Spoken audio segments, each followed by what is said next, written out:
Prophet series में आज हम नूह अलैहिस्सलाम की कहानी सुनेंगे। नूह अलैहिस्सलाम अल्लाह के वो नबी थे जो लगभग 900 साल जिए और लोगों को अल्लाह की राह पर बुलाते रहे। अगर आपको प्रोफेट सीरीज में दिलचस्पी है तो कृपया मेरे चैनल को सब्सक्राइब कर लें। चलिए शुरू करते हैं नूह अलैहिस्सलाम की असली जिंदगी की कहानी। आदम अलैहिस्सलाम की वफात के लगभग 1000 साल बाद नूह अलैहिस्सलाम इस दुनिया में आए। आदम अलैहिस्सलाम के बाद की नस्लें बहुत नेक थीं, मगर करीब 1000 साल बाद शैतान ने लोगों को बहकाया कि कुछ नेक और बुजुर्ग लोगों की याद में उनकी मूर्तियां बना ली जाएं। लोगों ने कुछ बुजुर्गों की इज्जत देने के लिए उनकी मूर्तियां बना ली। उस वक्त मूर्तियों की पूजा नहीं होती थी, लेकिन कुछ पीढ़ियों बाद लोग धीरे धीरे इन मूर्तियों को पूजने लगे। कुफ्र और शिर्क आम हो गया और एक अल्लाह की इबादत बंद हो गई। तब अल्लाह ने नूह अलैहिस्सलाम को दुनिया में भेजा। उस ज़माने में इंसानों की उम्र बहुत लंबी होती थी और नूह अलैहिस्सलाम की उम्र लगभग 900 साल थी।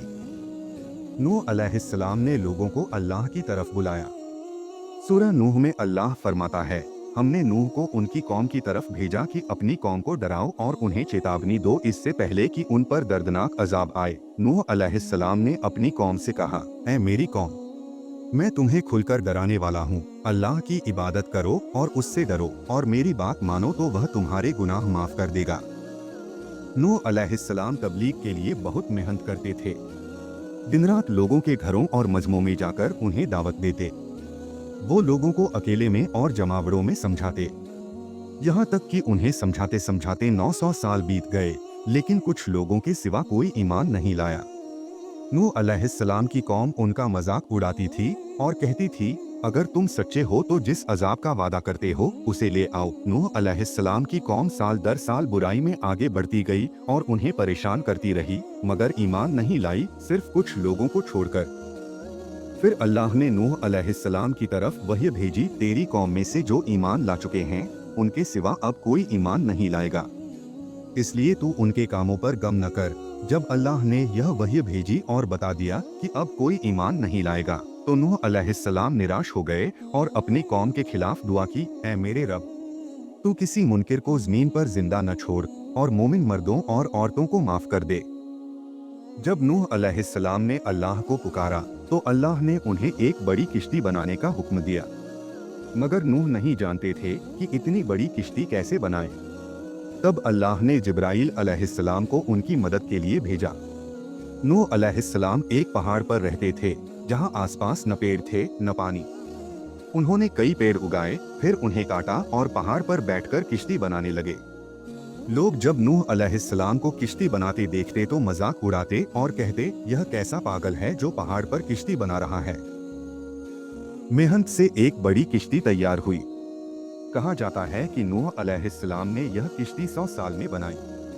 इस किश्ती की लंबाई 300 गज, ऊंचाई 30 गज और चौड़ाई 50 गज थी। अनुमान के मुताबिक इसकी लंबाई 1 किलोमीटर से ज्यादा और गहराई 25 हाथ थी। यह किश्ती ऊपर से खुली नहीं बल्कि पूरी तरह बंद थी ताकि बारिश से बचाव हो। इसमें 3 मंजिलें थीं और हर मंजिल पर एक दरवाजा था।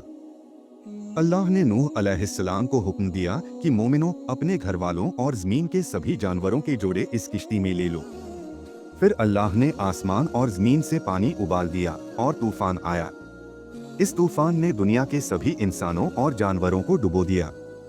पानी पहाड़ों से भी ऊपर चढ़ गया और सिर्फ नूह अलैहिस्सलाम की किश्ती बची रही। वही लोग और जानवर बचे जो किश्ती पर सवार थे। एक नबी होने के बावजूद नूह अलैहिस्सलाम का बेटा किश्ती पर नहीं आया। नूह अलैहिस्सलाम ने उसे पुकारा, मेरे बेटे, किश्ती में आ जा और काफिरों के साथ न रह, मगर उसने कहा, मैं किसी पहाड़ की चोटी पर पनाह ले लूंगा जो मुझे पानी से बचा लेगी। नूह अलैहिस्सलाम ने कहा, आज अल्लाह के हुक्म से कोई नहीं बचेगा सिवाय उसके जिस पर अल्लाह रहम करे। बाप बेटे की यह बातचीत चल रही थी कि एक तूफानी लहर ने बेटे को डुबो दिया। जब नूह अलैहिस्सलाम ने अपने बेटे को डूबते देखा तो उनकी आंखों में आंसू आ गए और वो पुकारे, ऐ मेरे रब, तूने मुझसे वादा किया था कि मेरे घर वालों को नजात देगा और तू सबसे बेहतर हाकिम है। यह कैसे हो सकता है कि तेरा वादा पूरा न हो। अल्लाह ने फरमाया, नूह, वह तेरे अहल में से नहीं था क्योंकि वह काफिर था। कुफ्र नस्ल को खत्म कर देता है, अल्लाह ने नूह अलैहिस्सलाम से कहा, तुम वो चीज न मांगो जिसका तुम्हें इल्म नहीं। नूह अलैहिस्सलाम ने तुरंत तौबा की, ऐ मेरे रब, मैं तेरी पनाह चाहता हूँ उस बात से कि तुझसे वो मांगू जिसका मुझे इल्म न हो। अगर तू मुझे माफ न करेगा और रहम न करेगा तो मैं नुकसान उठाने वालों में हो जाऊंगा। नूह अलैहिस्सलाम और उनके साथी किश्ती में सवार रहे। पानी की तेज लहरें किश्ती को ऊपर उठा रही थीं, मगर जमीन पर मौजूद हर चीज, इंसान, जानवर, पंछी, सब खत्म हो चुके थे। सिर्फ किश्ती वाले बचे। नूह और उनके साथी 6 महीने तक किश्ती में रहे। फिर अल्लाह के हुक्म से तूफान रुक गया। जमीन को हुक्म दिया गया कि पानी निकल ले और जमीन ने सारा पानी सोख लिया। किश्ती एक पहाड़ पर जाकर रुकी। अब उन्हें हुक्म मिला, सलामती के साथ किश्ती से उतरो, तुम सब पर बरकत नाजिल होगी और तुम्हारी नस्लों पर भी। नूह अलैहिस्सलाम के 3 बेटे थे, साम, हाम और याफिस। साम की नस्ल गेहुए रंग की थी जो अरब, शाम, फिलिस्तीन और इसराइल में फैली। हाम की नस्ल सियाह रंग की थी जो अफ्रीका, ऑस्ट्रेलिया, भारत, मिस्र और सूडान में गई।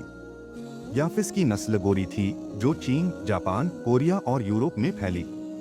नूह का चौथा बेटा जो ईमान न लाने की वजह से डूब गया, उसका नाम कनान था और उसकी कोई नस्ल आगे नहीं बढ़ी। तूफान के बाद नूह अलैहिस्सलाम 300 साल और जिए, फिर उनका इंतकाल हो गया। नूह अलैहिस्सलाम की किश्ती आज भी मौजूद है। शोधकर्ताओं ने तुर्की में इस किश्ती को खोजा है। कुरान में अल्लाह फरमाता है, हमने इस वाक़ये को निशानी बनाकर रखा है, तो कोई है जो नसीहत ले। लोग कहानियों को झुठला सकते हैं मगर सबूत को नहीं।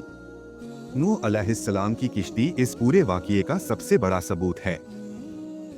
तो यह थी नूह अलैहिस्सलाम की कहानी। अगले नबी की कहानी सुनना चाहते हैं? कमेंट में बताएं और अगर प्रोफेट सीरीज में दिलचस्पी है तो चैनल को सब्सक्राइब जरूर करें।